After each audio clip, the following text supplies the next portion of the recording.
Yo, this story is absolutely insane. After nearly 19 years of marriage, Hollywood's golden couple, Nicole Kidman and Keith Urban, are officially done. And this isn't just another celebrity breakup. Nicole has filed for divorce, and the court documents confirm a $325 million split. But here's where it gets wild. This isn't your standard we drifted apart type of story. We're talking about a prenup with a cocaine clause, a custody deal that exposes everything without saying a word, and a timeline that proves Nicole was quietly planning this while the world thought their marriage was perfect. Fans are calling this Hollywood's most expensive heartbreak. And when you see what's hidden in the documents, you'll understand why. Let's break down how Nicole Kidman exposed the truth behind her marriage's collapse without saying a single word. September 30th, 2025, TMZ drops the headline. Nicole Kidman files for divorce from Keith Urban. The world freezes because this was the couple everyone thought would make it. 19 years, 2 daughters, 2 global careers. Nicole once said, "We've got a deep, unshakable bond." Well, that bond just shattered. And here's the thing, people close to them say this wasn't sudden. Keith had quietly moved out of their Nashville home months earlier into a separate house nearby. Nicole was in London filming alone when the story broke. It wasn't a screaming match. It wasn't a scandal. It was the slow, quiet death of a relationship that had been cracking for years. Now let's talk numbers because this split is massive. Nicole and Keith's combined fortune is worth around $325 million. Between them, they own 11 properties worth $56 million across the world. A $9 million Nashville mansion, a $6.5 million New York apartment overlooking Central Park, a $16 million Sydney estate, a $4 million Beverly Hills pad.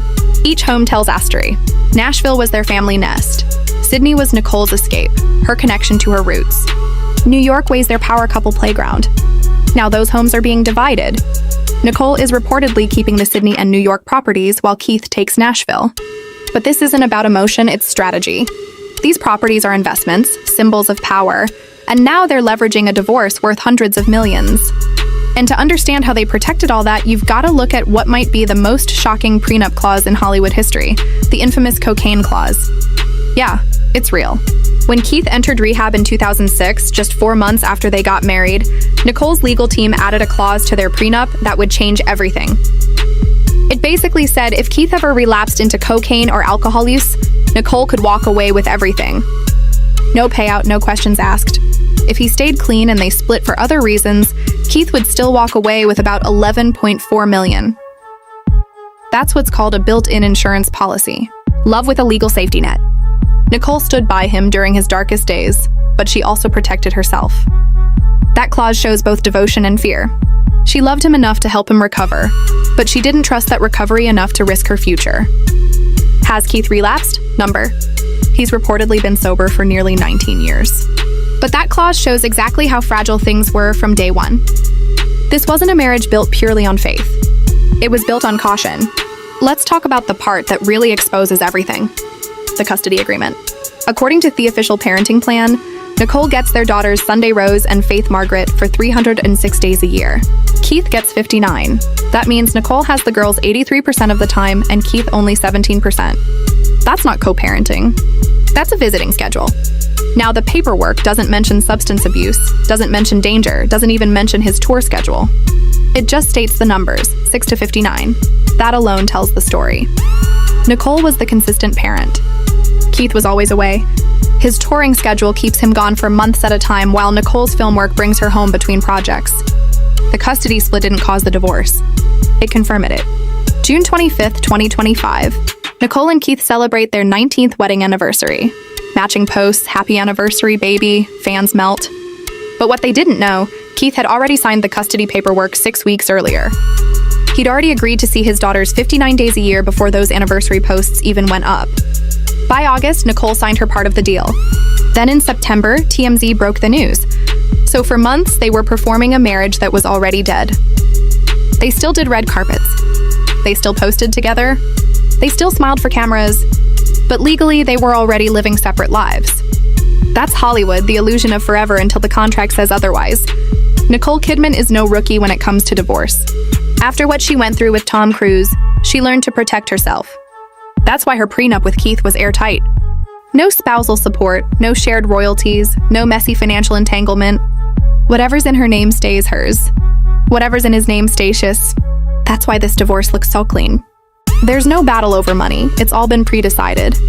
When they married in 2006, Nicole was already one of the biggest stars in the world, an Oscar winner, a powerhouse. She wasn't going to risk losing that again. So she had her lawyers create a safety net that could handle anything. Addiction, infidelity, separation. And now, nearly 2 decades later, that same contract is quietly doing its job. This wasn't a dramatic ending. It was an inevitable one. Keith lives on the road. He's performed hundreds of shows over the past few years. His world is touring fans, lights, late nights. Nicole lives in set, London, New York, Sydney, one film after another. For years, they said, "We make it work with FaceTime." But you can't FaceTime your way through a marriage. When Nicole started taking on more daring film roles, like those steamy projects that had fans and critics talking, Keith reportedly started pulling back. Remember that radio interview where the host asked about Nicole's sex scenes and Keith just hung up? Yeah, that awkwardness was real. They weren't fighting over drama. They were fighting over distance, emotional and physical. And eventually that distance won. Here's something a lot of people don't know. Nicole lost her mom, Janelle, in 2024. Her mother's final words to her were, "Take care of yourself, Nikki." Those words hit differently now because just a year later, she's in London alone filming, grieving, and realizing her marriage is falling apart. That's when something shifted. Friends say she stopped trying to fix everything. She stopped performing for the cameras. After almost 20 years of holding her marriage together, she finally decided to take care of herself. And that, more than anything, is what this divorce represents. Nicole stopped playing savior. She chose herself. When the news broke, social media went crazy. Twitter exploded. Some fans called it Australia's 9/11. Others said Keith threw away the best thing to ever happen to him. But not everyone sided with Nicole.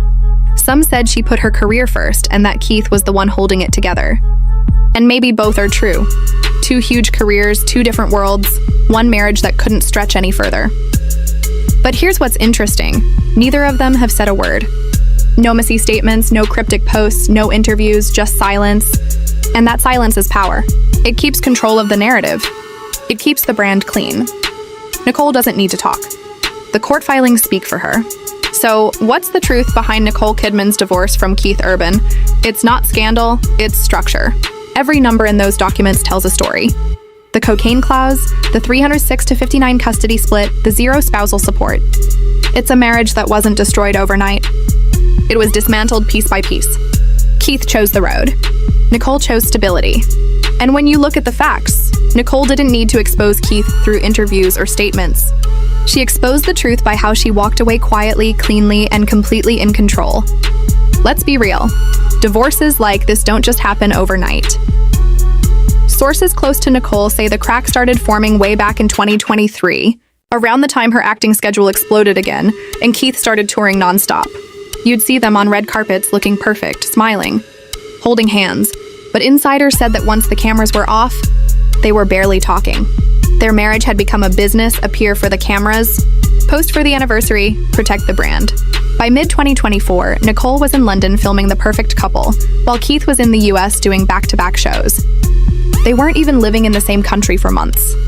And according to a friend of the couple, the marriage basically ran on scheduled affection. That's a brutal phrase, but it sums up exactly what happens when fame replaces connection. This wasn't love fading in a week. It was years of distance building until there was nothing left to hold on to. Here's where things get eerie, because this isn't the first time Nicole Kidman has been blindsided by the end of a marriage. Back in 2001, when Tom Cruise filed for divorce, Nicole said she never saw it coming. Her exact words were, "Shocked. It was a shock to my system. She was devastated." She lost daily custody of her adopted kids, Isabella and Connor. That pain stayed with her for decades. Fast forward almost 25 years later, and the pattern's repeating. Another long-term marriage. Another split she reportedly didn't want. Another moment where she's forced to pick up the pieces. The difference this time, she was ready. With Tom, she was powerless. With Keith, she's in control. That's the evolution. Nicole didn't just survive this breakup. She orchestrated it on her own terms.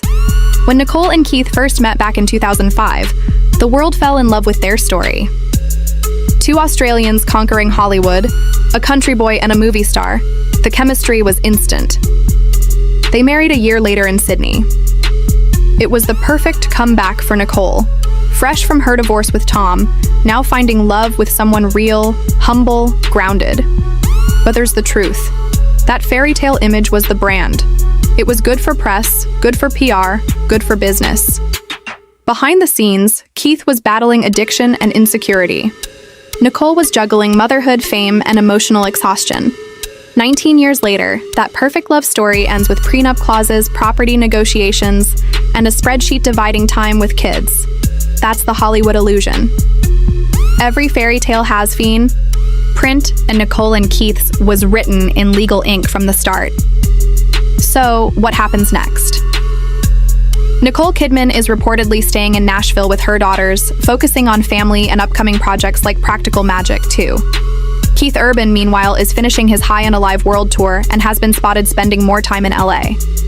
No word on new relationships, though. Rumors about a mystery woman on Keith's tour sparked tabloid headlines. Nothing confirmed.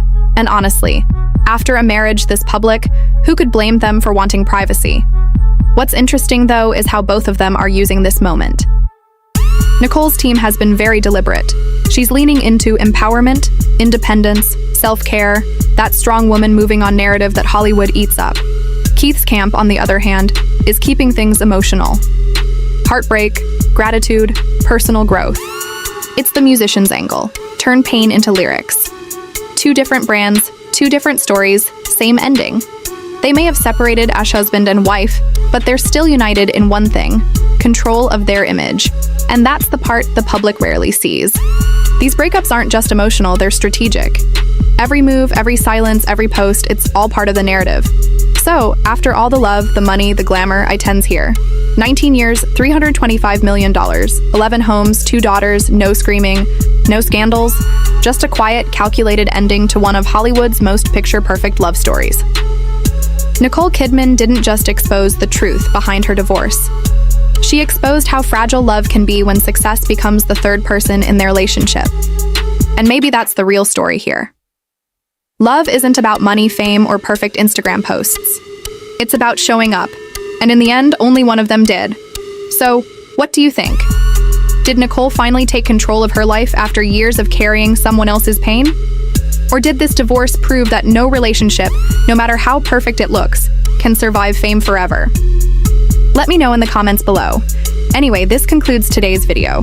Be sure to subscribe to LoafTube for future celebrity videos and turn on that post notification bell so you don't miss out on any future uploads. Until then, see you in the next one.